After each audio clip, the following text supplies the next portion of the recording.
Yeah, that looks great. But my welds didn't always look great. It was a learning process. In this program, I'll show you some of the basics you'll need to start making your own welds in collision repair. We'll start by finding out what fusion welding is by taking a look at different types of welders and what they're used for. Next, I'll show you how to set up a MIG welder, the type used most often in auto body repair. Then we'll take a look at the different types of welds. You'll learn about different welding techniques and the characteristics of good and bad welds. Finally, we'll see how to prepare surfaces for a weld, talk about safety considerations, and make some welds. Basically, welding is a process where heat is applied to two pieces of metal to fuse them together. In many cases, additional filler material from a wire or rod is added to help complete the weld joint. When we talk about fusion welding, we're talking about heating the materials to be joined to their melting point so that the molecules of the metals actually combine. MIG, TIG, resistance spot welding or pressure welding, and oxyacetylene welding are all examples of fusion processes, but not are all acceptable for use in the collision repair industry. Today's high-strength steel requires a welding technique that concentrates the heat in a narrow area. Welding processes that conduct too much heat to large areas of the metal, such as oxyacetylene welding and adhesion bonding, can warp panels and weaken the steel's structural strength. For that reason, such techniques are not acceptable for today's collision repairs. Also, most vehicles today have unibody frames. A unibody frame is constructed of lighter, thinner, high-strength steel and aluminum alloys, and all the body parts are welded or bolted together to form a single whole. For most collision repairs, unibody designs require that the welds achieve 100% fusion in order to maintain their structural strength. Welding techniques that don't achieve complete fusion, or those that generate too much heat, are not acceptable. Because of these requirements, oxyacetylene welding and adhesion bonding are not suitable for repairs on unibody frames. MIG welding can achieve complete fusion without too much heat. So what is MIG welding anyway? It's another name for gas metal arc welding, or GMAW. MIG stands for metal inert gas. MIG welding uses a shielding gas to protect the metal against corrosion during the welding process. Here's an animated cross-section diagram of a MIG welding gun as it's used to weld two steel panels together. The welding gun consists of a contact tube, usually made of copper or copper alloy, that conducts electricity, the electrode wire, and a gas nozzle. The electrode wire must be in contact with the base metal to complete the electrical circuit and start the welding process. When the trigger of the welding gun is pressed, an electrical current passes from the contact tube to the electrode wire. As the current passes through the wire, a small arc is created between the wire and the layers of base metal to be welded. The heat from the arc, reaching 9,000 degrees Fahrenheit, melts the wire and fuses it together with the layers of base metal. Whenever current is passed through the gun, wire is automatically fed through the tip of the welding gun to replace the wire that is melted into the joint. During this process, a gas mixture called a shielding gas flows through the weld gun tip, isolating the weld from contaminants in the atmosphere. Once it cools, the wire and base metals are completely fused together, creating one solid piece of metal. In reality, the process of MIG welding happens in a microsecond every time you pull the trigger of the welding gun. Because it happens so fast, the metal surrounding the weld joint doesn't have time to heat up. That's what makes MIG welding ideal for collision repair on today's high-strength steel. Both MIG and TIG welding work in a similar way, but TIG, or tungsten inert gas welding, is more often used in aircraft assembly and engine repair, while MIG welding is the most popular choice in collision repair. MIG welding is faster and easier to use than TIG welding, it's less expensive, and allows more flexibility in the welding position, a definite advantage in collision repair. In resistance spot welding, also called pressure spot welding, two metal arms apply pressure to both sides of the metal panels to be welded. The metal is heated until it's softened by an electric current passing through the arms of the welder. Then pressure is applied to fuse the metal pieces together. No metal filler rod or wire is required. Resistance spot welding forms the small, round welds you see on every late model car. It works best during the vehicle manufacturing process, where access to both sides of the panels being welded is not restricted. It's less commonly used in collision repair because it's impossible to gain access to both sides of the panels without taking the car apart. It's a time-consuming process that I wouldn't recommend. Another type of fusion welding that used to be popular is oxyacetylene welding. Oxyacetylene welding uses a combination of oxygen and acetylene gas that's ignited at the tip of the welding torch. A metal filling rod is heated along with the metal to be welded and is used to join the parts together. Oxyacetylene welding is no longer recommended for most collision repairs. It's slow to reach the melting temperature of steel, and because of this, it heats up the metal in areas adjacent to the weld. This causes warping and loss of structural strength with today's high-strength steel. But oxyacetylene equipment still has some uses. It can be used for metal cutting and fastener removal. And because it's slower than MIG welding, it's a good choice for practicing the welding process. All right, now that you know a little about the different welding processes, let's take a closer look at what you'll be using most often for collision repair, the MIG welder. In most of our work, we'll be welding steel. Now you can set up a MIG to weld other metals like aluminum, but you'll need different wire, shielding, gas, and settings. So check the manufacturer's specifications before welding other metals. All right, let's take a look at the parts of the MIG welder and how to set it up. The MIG welder consists of a power supply and power switch, a grounding cable and clamp, the welding gun, a supply of electrode wire and the wire feeding unit, controls to adjust wire speed and heat, and a cylinder of shielding gas with a regulator. MIG is also sometimes called wire feed welding. That's because wire is automatically fed through the welding tip into the weld. Wire comes in different types of metal and different diameters.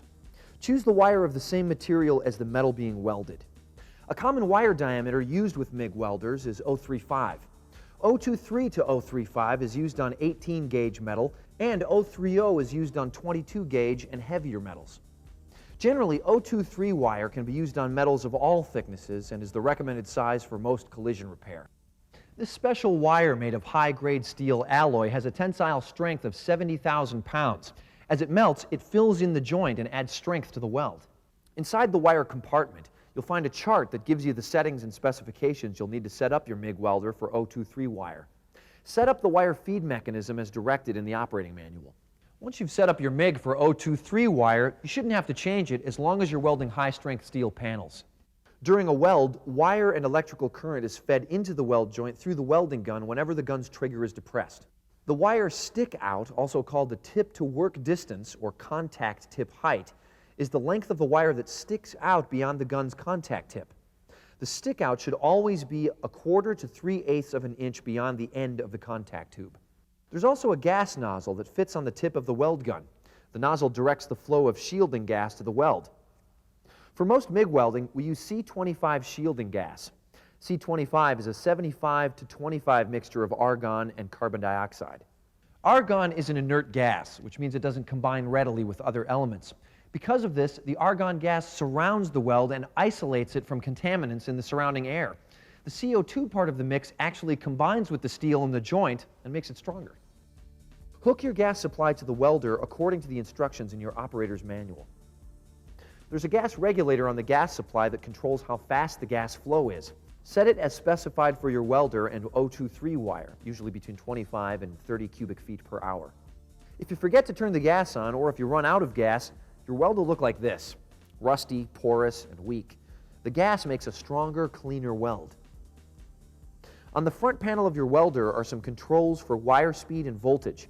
Wire speed and heat, or amperage, are related. They must be properly matched to get a consistent arc and a good weld. Set the amperage according to your welder's specifications for 023 wire. Then set wire speed accordingly. You'll also want to choose polarity, the direction the current is flowing through the welder and the base metal. We typically use reverse polarity, or DC reverse. It provides the best fusion because it has a more stable arc. There's a switch on most MIG welders that allows you to do this. Be sure your welder is plugged into a properly grounded outlet, either 220 or 110 volt, depending on the requirements of your welder. Turn the welder on, and you're ready to weld. Once your MIG welder is properly set up, you shouldn't have to alter the settings.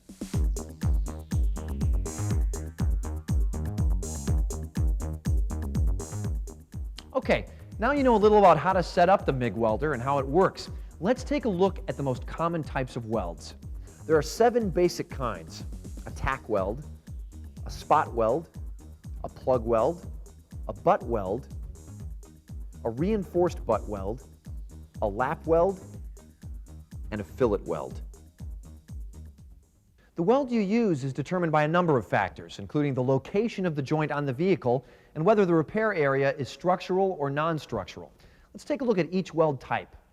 A tack weld is a small weld bead used to hold the pieces of your job together to make sure everything fits before you do the final weld. They can be used on virtually any kind of joint.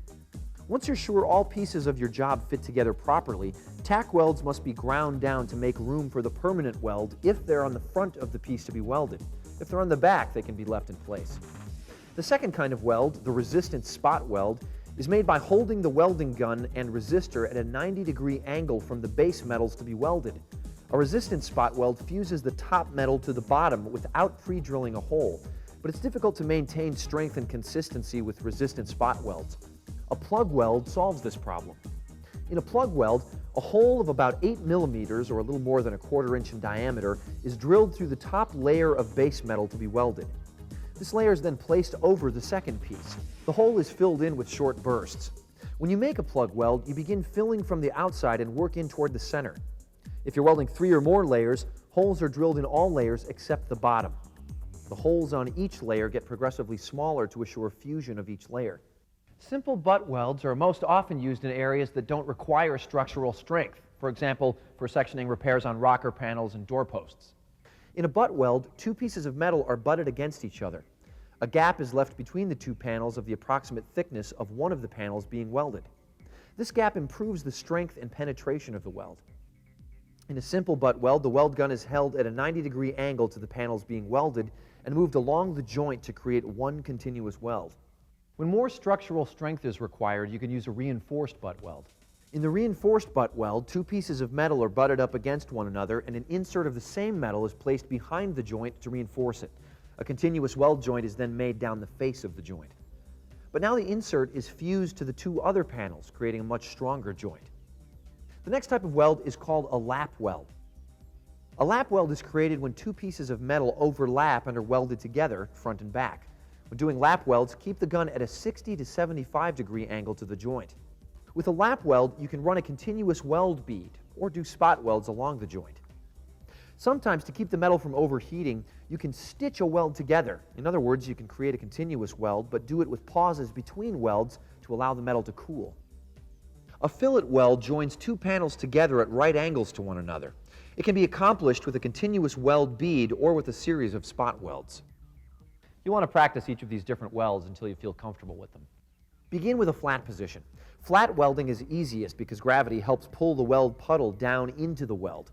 Once you feel comfortable with flat welding, you can try other positions: horizontal, vertical, and finally overhead. Overhead is the most difficult to do since gravity is pulling the weld puddle back toward the tip of the gun. Collision repair can require welding in any of these positions depending on the location of the part being welded, so it's a good idea to practice welding in all of them. Now, there are 3 variables that affect the quality of your weld: travel speed, travel direction, and gun angle. The slower you move your weld gun, the deeper the weld penetration. However, if the welding gun is moved too slowly, burn-through can occur. When the weld gun is held in place just long enough, the weld fusion will penetrate through the full thickness of the base metal, but not so far as to burn through to the other side. You should see only a slight discoloration of the metal on the underside of the weld. A low-profile weld bead is left on the top. The bead can be ground down without compromising the strength of the weld. In this next example, the welding gun was removed too quickly to achieve full penetration. You can see here there's not enough discoloration on the back side. This would not be a strong weld. After grinding off the weld bead, there'd be little left to hold the 2 pieces of metal together. But what happens if the weld is held too long? By moving too slowly or holding the weld gun in one place for too long, you can melt the weld bead too far down into the joint and burn through to the other side. Like welds with shallow penetration, burn-through also reduces the strength of the weld joint. Overheating can also cause warping, which can result in expensive and time-consuming panel replacement. So it's a delicate balance. You got to hold the weld long enough to allow full penetration, but not so long that you burn through. But don't worry, you'll be making lots of practice welds before you actually get to the real thing. When you're comfortable with the basic technique, you can try making continuous welds. You do this by pushing or pulling the weld gun along the seam. When you pull a weld, the tip of the gun is angled toward the weld puddle. Pulling requires a slower rate of speed than pushing. When you push a weld, the tip is angled away from the weld puddle as the gun is pushed along. It requires a faster travel speed and is more prone to burn through. Either technique is acceptable. You're going to want to experiment with both because there's times you're going to want to use one or the other. Gun angle is another variable that affects the quality of your weld. There's actually 2 angles. the angle of the gun toward the direction of travel, and the angle of the gun to the material you're welding. The welding gun should always be at about a 45 to 60 degree angle toward the direction of travel. The angle to the material will vary depending on the type of joint you're welding. All right, now that you know a little something about welding, let's set up a weld.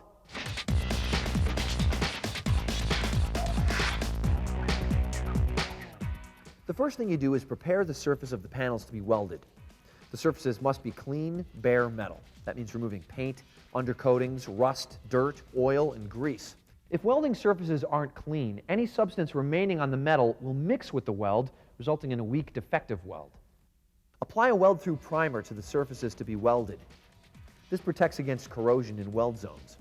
But don't overuse the weld-through primer. It has poor adhesion qualities, so make sure you remove any excess primer after welding. Next, fit up the parts that are to be welded. Make sure everything fits together properly before you begin the weld. In some cases, parts will need to be clamped, or you may have to make some tack welds to hold parts in place for the final weld.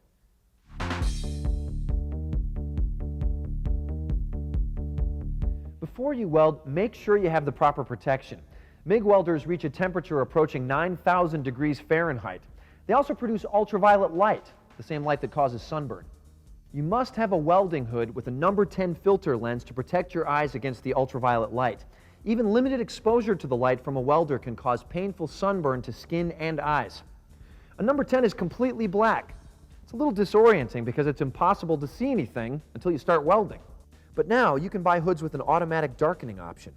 You can see through the hood when you're not welding. But as soon as the hood is exposed to the light of the welder, it immediately darkens to protect your eyes. Leather gloves are required to protect against metal cuts as well as the welding itself. You also need to protect any exposed skin against sunburn and hot sparks, so long sleeves and long pants are essential. But don't wear pants with cuffs. Cuffs can trap sparks that burn through to your feet and ankles. Ouch. And wear work boots, not tennis shoes. Sparks can get caught in laces and burn through to your skin or set your clothes on fire. Cover your clothing with something that isn't flammable. Welding leathers are helpful, especially if you're welding overhead. Sparks from welding can also damage adjacent equipment and car parts and start fires. Be sure to cover glass and upholstery. It's a lot less work and expense to protect a part than it is to replace it. And remember, your MIG welder runs on electricity, so don't operate it on a wet floor, and make sure cords and cables aren't frayed or worn. Move the welder close to the area you'll be welding. Plug it into the proper power source, either 110 or 220, preferably on a separate circuit. Make sure you have the proper shielding gas mixture and that it's turned on. Make sure electrode wire is properly loaded into the welder. The wire is sticking out of the welding gun the proper distance and the gas nozzle is in place. And be sure the welder is set to the proper voltage and wire speed. Clamp the grounding cable to bare metal on the same panel you're welding. Make sure it's as close as possible to the weld. The welding clamp completes the electrical circuit for the welder. Without proper contact, the welder won't work. If there's no bare metal available, create your own by grinding off the finish to bare metal. In some cases, you may need to clamp the parts you're welding together so they don't move during the welding process. In an actual repair situation, you may not have access to both sides of the material. In this case, you can use self-tapping metal screws in every other plug weld hole to hold the panels together. Once you finish the first set of plug welds, you can remove the screws and complete the second set.